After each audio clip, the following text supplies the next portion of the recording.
Summer season is approaching. I've heard the rain over the summer in West Virginia can be, pretty frequent, but some pretty good downpours. We can also get moisture from tropical systems, and I had an exclusive interview with Colorado State team leader in the Hurricane Outlook. Check it out.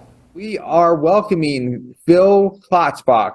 He is with the Colorado State University Hurricane Outlook team that just put out the Hurricane Outlook last week. It's fast approaching. June 1st is the start of the hurricane season, and it goes all the way through the end of November. Phil, can you talk a little bit about the history of your team's hurricane outlooks and the legacy behind your teams developing these hurricane outlooks over the years? Sure, yeah. So our group at Colorado State, we've been doing seasonal hurricane predictions for the Atlantic all the way since 1984. So this is the start of our 40th year of doing seasonal forecasts. And you look at me, you probably realize I was not there for the first one. So it was founded by Dr. Bill Gray back in 1984. Bill Gray was the founder of the seasonal forecast, and he made a lot of other pretty amazing contributions to tropical cyclone genesis, structure, intensity change research. Basically a giant in the field of meteorology. So he's the guy who pioneered the forecast, and then I've been a part of the forecast since 2001 and took over as lead author back in 2006. And, this year, the talk in the weather industry is an El Nino developing.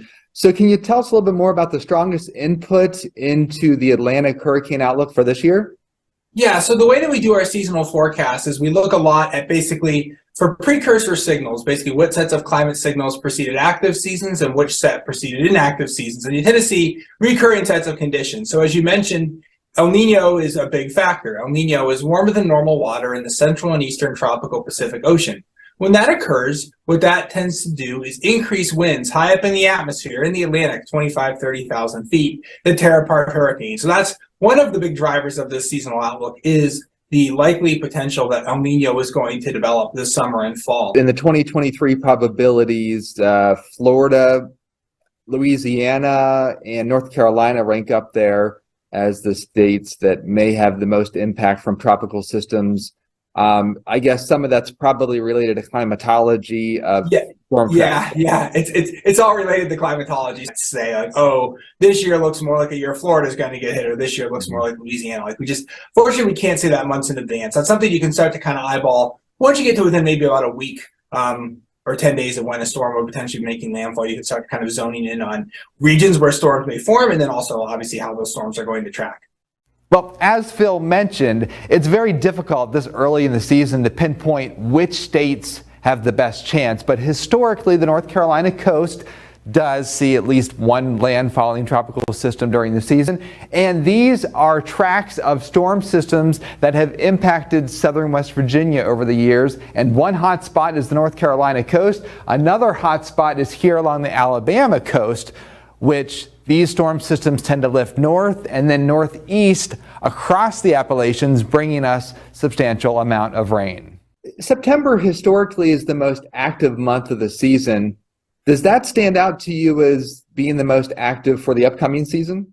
September is kind of like the perfect combo of still low enough shear, but also warm enough waters and enough moisture. These are months most favored for tropical storm impact in southern West Virginia. A little spike in June, none in July, and then once we get into August and September, we see a big increase in the number of storms that impact southern West Virginia. So the peak of our season locally is usually in September, and then it drops off substantially once we get into October, and no storms have impacted us in November. Meteorologists usually identify similar looking years as a mold to the expectation for the upcoming seasonal outlook. So did your team identify a set of analog years that looks like it's going to be similar to the 2023 season? We're basically a combination of a El Nino conditions and also a fairly warm Atlantic. So our primary, we actually selected, I believe it was 8 analog years, 1969, 2002, 2004, 2006, 2009, 2012, 2014, and 2015. I believe I got all the analogs there.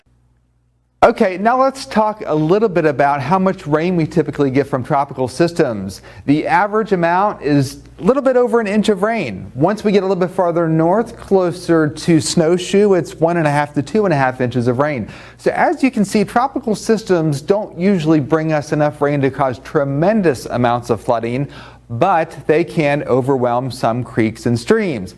However, when we look at average tropical system wind impacts, Pineville, that area stands out as the best chance to see any wind damage. Otherwise, much of our area is limited to hurricane and tropical storm wind damage when these systems come through. So the bottom line, as Phil mentioned, El Nino is going to be emerging this summer. Now, 5 out of 8 of the analog years he just mentioned have had impact here in southern West Virginia.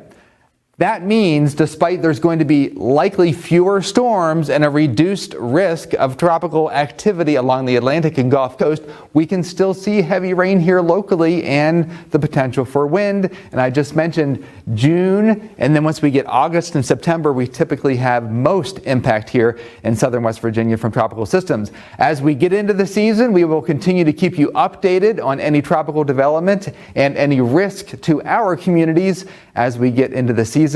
Chief Meteorologist Chad Merrill reporting for Newswatch.